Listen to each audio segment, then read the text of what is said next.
Et bonjour à tous, c'est Karine de Carnet de Jeux et on se retrouve pour la vidéo du mois. Alors, en entrée, j'ai reçu J'avoue, je sais pas trop comment ça se prononce. C'est un jeu d'aventure en solo, donc en fait, c'est un livret de règles, comme vous pouvez retrouver pour du jeu du JDR. Et ça se joue avec un paquet de cartes classiques qui va vous indiquer, par exemple, table des rencontres sur les remparts. Un as, ça donne, en fonction s'il est noir ou rouge, on a un texte. Et après, c'est à nous d'imaginer la suite. Donc c'est vraiment quelque chose que j'ai très très hâte de découvrir. J'ai commencé à lire un petit peu, mais il va falloir que je prenne le temps d'aller plus loin. C'est un jeu qui... Enfin, c'est... Oui, c'est un jeu qui me donne très envie. Hop, je l'ai mis un peu loin. Tac. Dans les réceptions très récentes, et du coup il est encore sous blister, No or Never de Ryan Locat. Donc c'est aussi un jeu qui est très attendu de ma part. Je n'ai pas fait les deux précédents opus qui sont ici, mais en fait il n'y a pas besoin pour pouvoir jouer à celui-ci. Je me suis également procuré Luna Capital, que j'ai trouvé chez Noz à 5 euros. Le matériel est incroyable et le jeu a l'air pas mal, même si dans le principe, je pense que Acropolis est meilleur.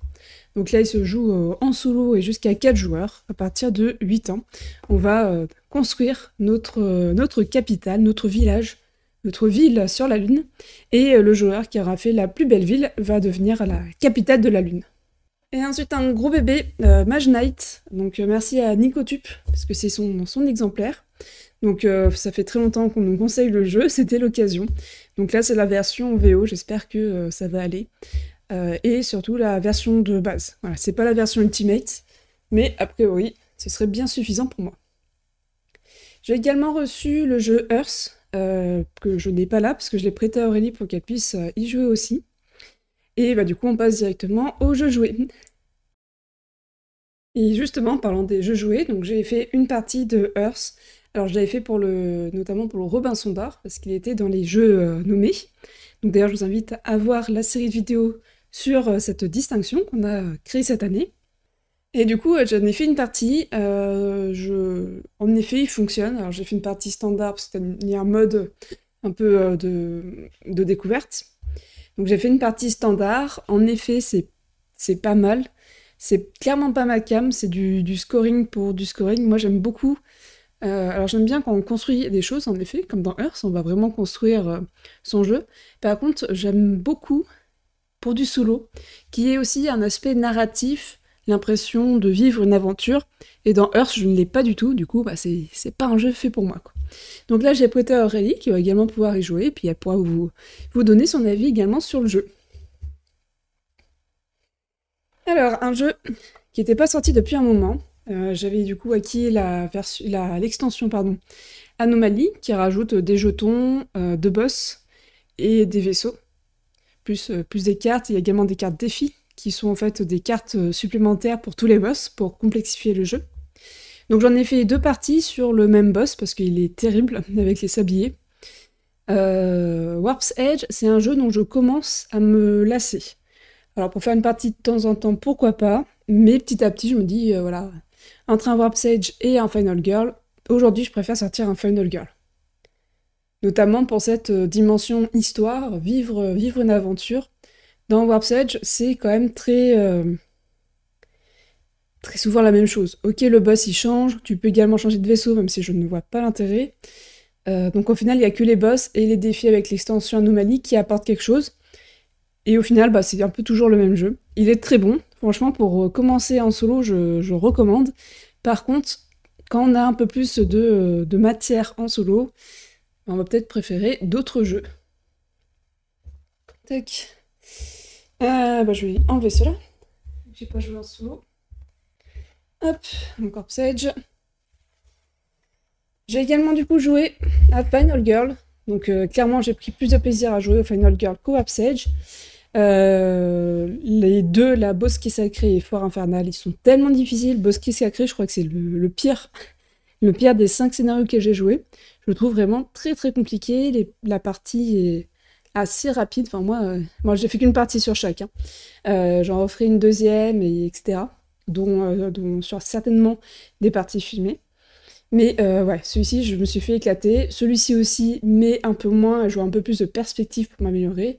Celui-ci, j'ai eu beaucoup de mal. Tac. Je vais pas forcément aller dans le détail, je vous ferai une vidéo sur les 5 extensions de la première saison, pour vous donner mon avis plus en détail. À deux, on a joué à Rift Force, donc c'est un jeu que j'ai acquis à une braderie, enfin une brocante, qui était spécialement sur les jeux de société. C'est un jeu d'affrontement qui ressemble beaucoup à Shoten Toten, dans une plus grosse boîte qui n'est pas justifiée, mais qui ressemble beaucoup à Shoten Toten, en version un peu plus complexe. On va chacun avoir nos héros ici, qui vont avoir, en fait, quand on joue des cartes de notre main, on va pouvoir activer les mêmes couleurs ou les mêmes numéros. Et quand on active les numéros, ça active les pouvoirs de nos héros. Donc c'est plutôt très intéressant.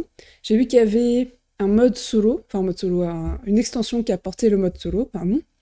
Et je pense qu'à l'occasion, je le testerai. Voilà, c'est vraiment un jeu qui m'a bien plu. J'aurais aimé qu'il soit dans une plus petite boîte, parce que c'est beaucoup de vide. Et s'il était dans une plus petite boîte, il me remplacerait Shoten Toten. Très clairement. Hop, voilà. Donc après, je me dis, peut-être le mettre dans une deckbox. Vous savez, les trucs de Magic et autres. Des boîtes comme ceci, qui permettent de mettre un bon paquet de cartes, et après t'emmènes juste ça en voyage. Donc voilà, pour Rift Force, donc, hop, on a beaucoup aimé avec Aurélie ce jeu-là. Ça a été une belle découverte. On a refait une partie, cette fois-ci complète, d'Arakan Wars, où je me suis encore fait poutrer. Donc cette fois-ci, j'ai joué les verts et Aurélie les bleus. Et alors si je peux y mettre une critique déjà sur le jeu, c'est que quand on se fait rouler dessus dans les premières rondes, on se fait rouler dessus tout le long. Enfin, en tout cas, pour moi, ça a été mon observation, et du coup, j'avais qu'une hâte que la partie se termine, à la limite pour en refaire une. Mais voilà, j'avais pas l'impression d'avoir la possibilité de revenir en jeu, quand l'autre joueur a déjà plusieurs cartes en jeu, alors que nous, on galère à en mettre. Je pense qu'on fera des revanches. J'ai perdu 2 fois, donc en rouge et en vert, et Aurélie avec gris et bleu. Et je pense qu'on va inverser, comme ça on verra si c'est équilibré ou pas. Après, je pense qu'il y a aussi des manières de jouer les jeux, les decks, qui vont nous permettre de nous améliorer, de mieux comprendre comment ça fonctionne. Autre jeu que j'ai testé pour le Robinson d'Or, c'est les Fiefs de Norbois, comme vous pouvez vous en douter pour ceux qui suivent la chaîne. C'est un petit jeu de pli qui se joue uniquement en solo, avec une thématique un peu choubidou, alors que ça aurait pu être totalement autre chose. Alors il me semble que l'auteur est également l'illustrateur, donc à vérifier. Mais ça vient peut-être de là, c'est un peu sa marque de fabrique. Il existe une version print and play si vous voulez tester avec du coup d'autres illustrations. C'est un jeu qui fonctionne très bien, des parties rapides. Après, pour moi, il n'y a pas une immense rejouabilité, mais pour sa taille, son format, c'est vraiment un bon petit jeu. Heredity, le fameux. Donc là, j'ai fini le 5e chapitre. J'ai beaucoup aimé la fin.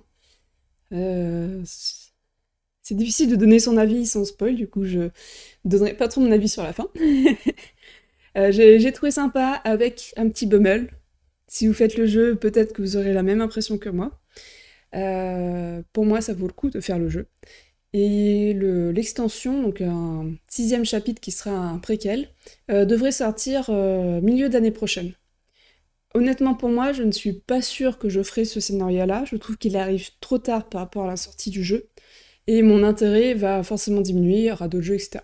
Par contre, le prochain gros scénario, c'est sur du western horrifique, si je ne me trompe pas.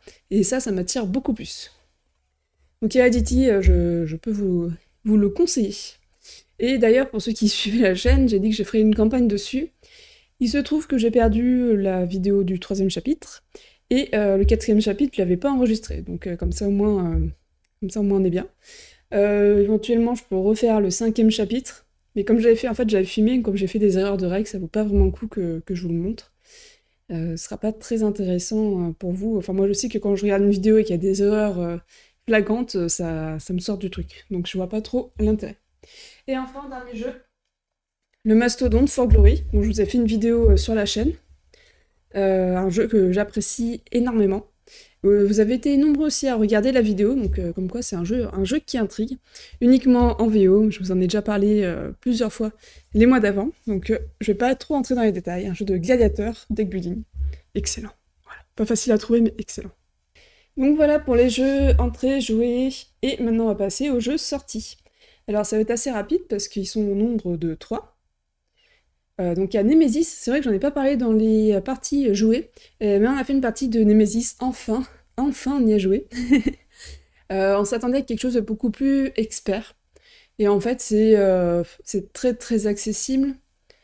Donc comment dire, le gameplay est accessible, par contre il faut qu'une personne se tape toutes les règles et comprenne bien l'ensemble des règles pour pouvoir y jouer. Il y a énormément de contenu, des objets qui auraient pu être regroupés dans une seule pioche, à mon sens.